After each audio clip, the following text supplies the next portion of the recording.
गेले 2 ते 3 दिवस एकमेकांवर टोकाची टीका करणाऱ्या महापौर रितू तावडे आणि विरोधी पक्षनेत्या किशोरी पेडणेकर यांनी आज मात्र बीएमसी मधील आपत्कालीन व्यवस्थापन कक्षातून परिस्थितीचा एकत्रित आढावा घेतला। आताची महत्त्वाची बातमी आपण पाहतोय।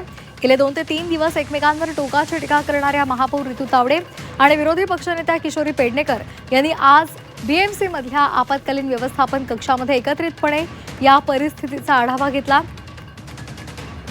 खरं तर विरोधी पक्ष असेल किंवा सत्ताधारी असेल या सगळ्यांनी अशाच पद्धतीने एकत्रितपणे सर्वसामान्य जनतेसाठी काम करणं अपेक्षित आहे आणि तेच चित्र आज आपल्याला इथे पाहायला मिळते।